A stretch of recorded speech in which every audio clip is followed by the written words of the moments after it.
नमस्कार, स्वागत है आपका यूट्यूब चैनल उल्टा चश्मा पर। लेकर आया हूँ आपका अपना कार्यक्रम विश्लेषण विद वानखड़े।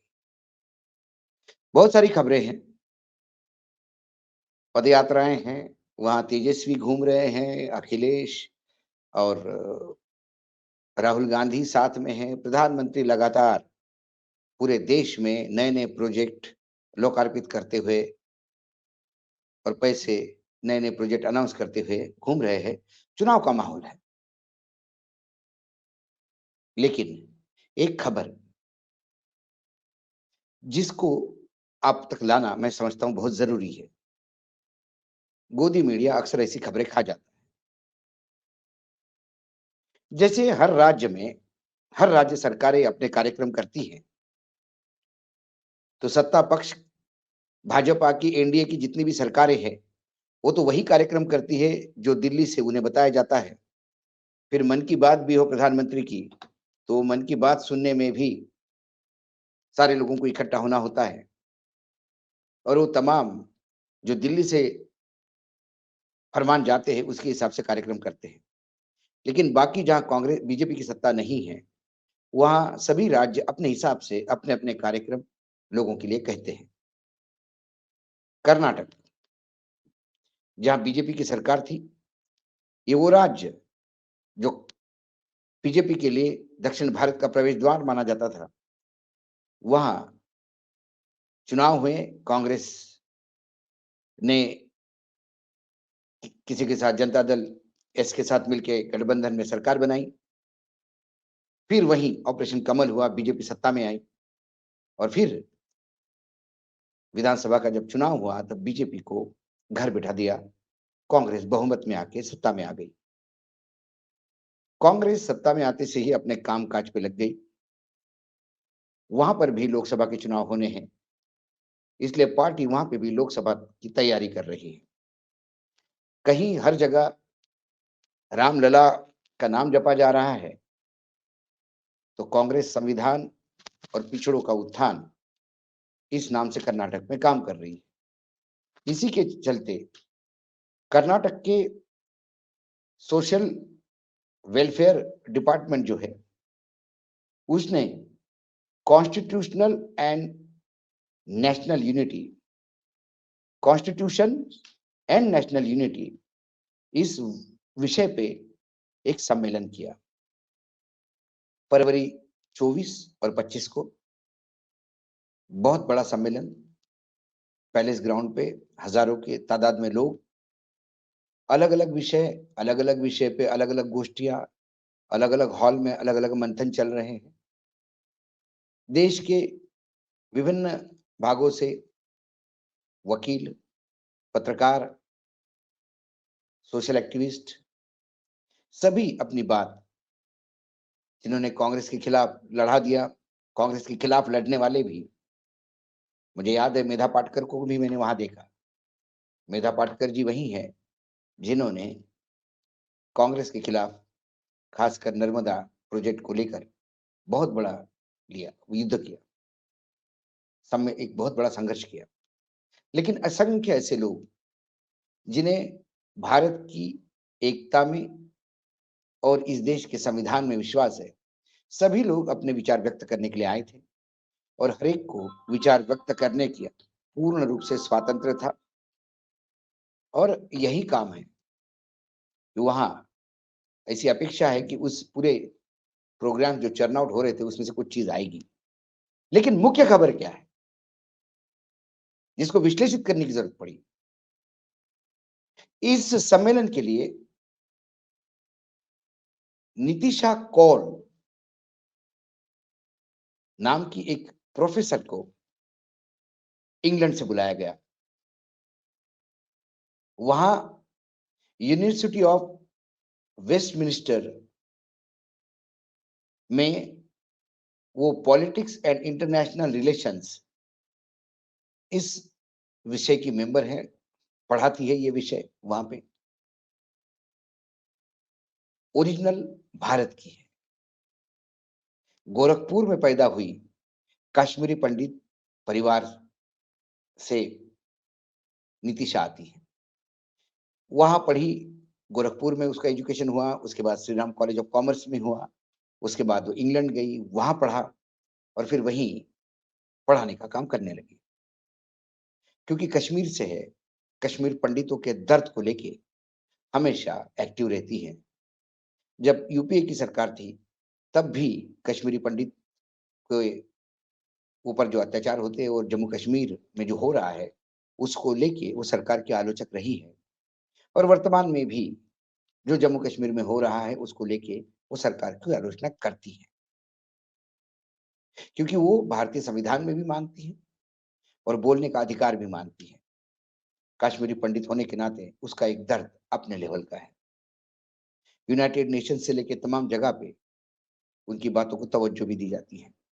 वो ह्यूमन राइट्स, जेंडर इक्वलिटी के लिए बहुत प्रमुखता से बोलती है और ह्यूमन राइट्स को लेके उसने पाकिस्तान ऑक्यूपाइड, पाकिस्तान में जो हो रहा है, जो पाकिस्तान जिस पे कब्जा करके रखा है जिस कश्मीर पे, उसमें उसको लेके कई अंतर्राष्ट्रीय स्तर पे पाकिस्तान की कड़ी आलोचक रही है।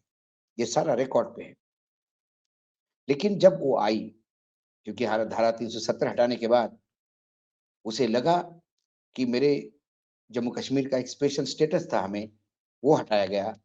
हमें इसकी ज़रूरत है क्योंकि वहाँ विकास की बहुत ज़रूरत है। विकास के नाम पे वहाँ सिर्फ़ राजनीति होगी, ये भी वो जानती है। इसलिए उसने अपने विचार रखे और ऐसे विचार कई लोग रखते हैं। जम्मू कश्मीर के तमाम नेता 370 के खिलाफ बात करते हैं कि नहीं हटनी चाहिए थी। देश में से कई लोग चाहते हैं कि वो हटना चाहिए था। ये डिबेटेबल सवाल है। लेकिन फिर अभिव्यक्ति की आज़ादी है, तो जो हुआ वो सही या गलत कहने का अधिकार हर भारतीय को है। और वो तो आई ओसीआई मेंबर है, यानी ओवरसीज सिटीजनशिप ऑफ इंडिया। वो ओवरसीज भारतीय नागरिक भी है। जिस ओवरसीज भारतीय नागरिक पे हमारे प्रधानमंत्री जी बहुत गर्व करते हैं। विदेश में जाते तो यही लोग मोदी जी का नारा लगाते। अब उनको भी, नीतीश शाह को भी कॉन्स्टिट्यूशन और यूनिटी ऑफ नेशन, इस भारतीय एकता और संविधान के इस सम्मेलन में उन्हें भी बुलाया गया था। हालांकि वो वक्ता के तौर पे नहीं आई थी। वो जो लोग इकट्ठा हुए थे, उनके बीच में से एक वो थी जिनको इसलिए बुलाया गया था कि ग्रुप डिस्कशन या जब इंटरेक्शन होता है तो विचारों का आदान प्रदान होता है। पूरे देश से लोग गए बैंगलोर। कुछ सोशल मीडिया यूट्यूबर्स के लोग भी थे, जाने माने नाम। एक अदना सा मैं भी, मुझे भी बुलाया गया, मैं भी गया।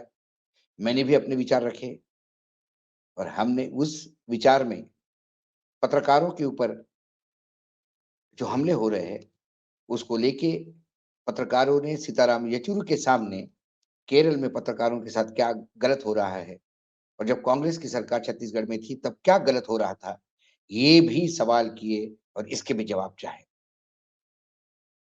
तो सम्मेलन की तासीर कैसी होगी, इसका एक नमूना मैंने आपको दिया। लेकिन नितिशा की बात क्यों कर रहा हूं? नितिशा कौल को बैंगलोर एयरपोर्ट पे जब वो शुक्रवार की शाम को सुबह सुबह पहुंची हवाई जहाज से, लंदन से, उसे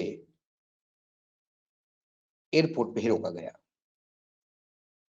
वो बोल रही थी कि मुझे, मैं ओसीआई हूं, ओवरसीज सिटीजनशिप है मेरे पास भारत की। मेरे पास सारे डॉक्यूमेंट्स है जिससे मैं भारत आ सकती हूँ। इसके पहले मैं कई बार भारत आ गई हूँ, अनगिनत टाइम। लेकिन आज क्या हुआ ऐसा जो बैंगलोर में मुझे रोका गया? जो इमिग्रेशन ऑफिसर होते हैं, वो एक ही रट लगाए बैठे थे कि दिल्ली से आदेश आया, आपको हम भारत में ले नहीं सकते। उन्हें एक कमरे में कन्फाइंड किया गया। वो लगातार फ़ोन पे लोगों से बात करती रही, मदद माँगती रही। कर्नाटक सरकार, क्योंकि उन्होंने उनको इनवाइट किया था, कर्नाटक सरकार भागी, एक्सटर्नल मिनिस्ट्री में बात की, लेकिन कोई कहीं से कोई जवाब नहीं।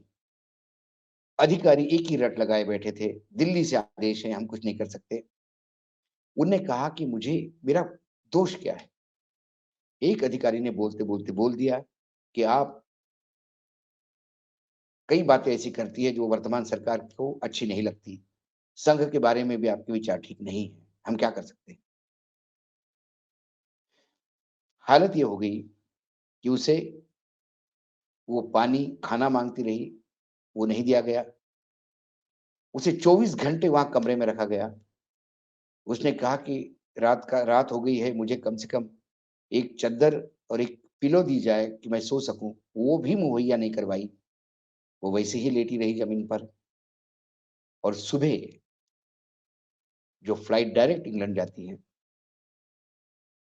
उस पे उसको डिपोर्ट किया गया। वो बार-बार पूछती रही कि मुझे ये तो बताइए कि मुझे डिपोर्ट किस लिए किया जाता है? उसको कोई भी बताने के लिए मना किया। उसके बाद एयरलाइन्स का एक पत्र उसके हाथ में थमा दिया गया, जो ब्रिटिश एयरवेज़ को भारतीय सरकार ने लिखा था कि आपकी ये पैसेंजर आई हैं, हम इसे भारत में प्रवेश नहीं दे सकते, आप इसको वापस ले जाइए। वही एक डॉक्यूमेंट, कारण किसी ने नहीं बताया। कई बार भारत आ चुकी है, लेकिन इस बार शायद बैंगलोर में आ रही थी, जहाँ कांग्रेस की सरकार थी। शायद संविधान पे बात करने आई थी, शायद भारत की एकता के लिए बात करने आई थी। ये तमाम विषय को शायद भाजपा को गले नहीं उतरता।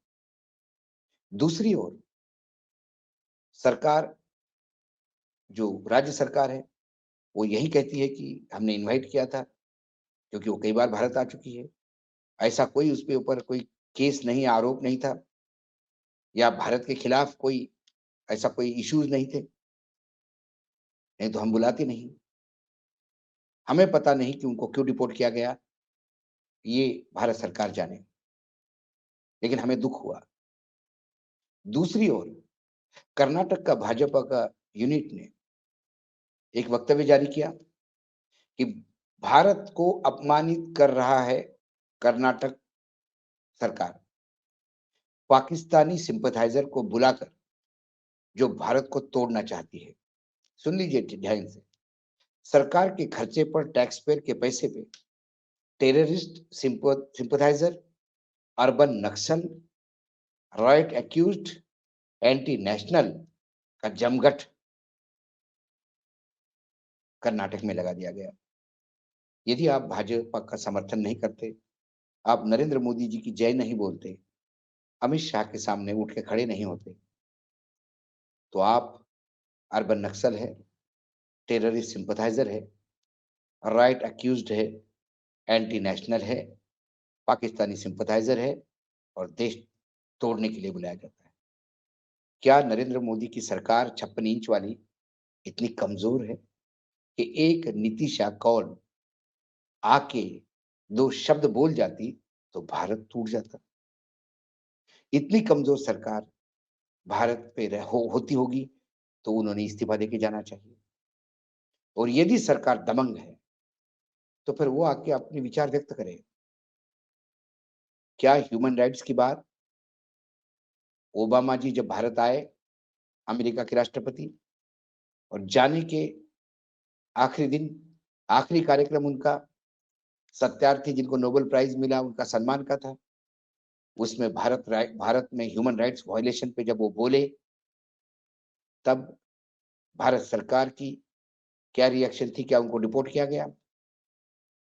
क्या अभी G20 में अमेरिकी प्रेसिडेंट आए और उन्होंने बुरी तरह से भारत के कई चीज़ों के लिए नाराज़गी जताई और वहाँ प्रेस कॉन्फ्रेंस तक नहीं होने दी। उसके बाद जब वो आगे वियतनाम और उस साइड पे गए, वहाँ जाके उन्होंने कहा कि भारत के प्रधानमंत्री को उन्होंने क्या कहा? क्या उनको कुछ बोलने का उन्होंने ये किया? ऐसी कई चीज़ें हैं।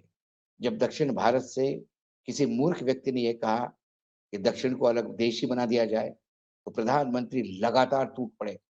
पूरा भाजपा का जितना भी अंधभक्त का यूनिट है, वो लगातार टूट पड़े कि ये देश को तोड़ना जानते हैं। लेकिन कर्नाटक में मात्र विपक्ष की सरकार है, इसलिए आप वहाँ बुलाने वाले हर मेहमान को देशद्रोही कहेंगे, अर्बन नक्सल कहेंगे, पाकिस्तानी सिम्पैथाइज़र कहेंगे। तो ये भाजपा के नेताओं की मूर्खता की पराकाष्ठा है। ऐसे कौन से लोग आए थे?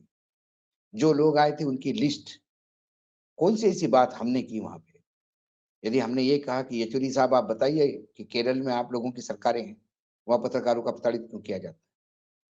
या ये सवाल पूछा सुप्रिया सीनेट को कि आप यहाँ बैठ के बात कर रही है, लेकिन जब आपका राज्य आता है तो पत्रकारों के साथ क्या होता है? तो हम अर्बन नक्सल हो गए। सवाल ये है कि वर्तमान में सरकार अपने खिलाफ एक आवाज भी सुनना नहीं चाहती। सरकार संविधान को वाइंड अप करके तानाशाही रवैये पे जाना चाहती है। और ऐसे में यदि संविधान बचाने के लिए कोई लोग आते हैं, आगे आते हैं, इस देश की एकता और अखंडता बचाने के लिए लोग आगे आते हैं, तो फिर कहा जाता है कि अर्बन नक्सल है। ये जनता को तय करना है कि अर्बन नक्सल कौन है। महाराष्ट्र में उद्धव की सरकार थी, 2 साधु गलतफहमी में पीटे गए थे। तो फिर गोदी मीडिया ये कह रहा था कि पोप ने सोनिया गांधी को फ़ोन करके बोला कि साधुओं को मारो। वो चल जाता है। देश तोड़ने की बात करते हैं। क्योंकि जहाँ-जहाँ विपक्ष की सरकार है, जहाँ भाजपा की सरकार नहीं है, वो शायद हमारे प्रधानमंत्री जी के लिए, भारतीय जनता पार्टी के लिए, वो सारे राज्य कोई मायना नहीं रखते।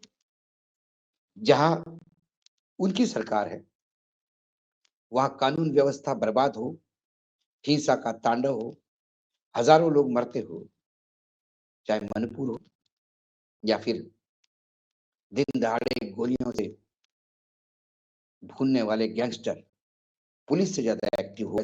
कल फिर आता हूँ किसी विषय के साथ। तब तक के लिए नमस्कार। देखते रहिएगा यूट्यूब चैनल उल्टा चश्मा।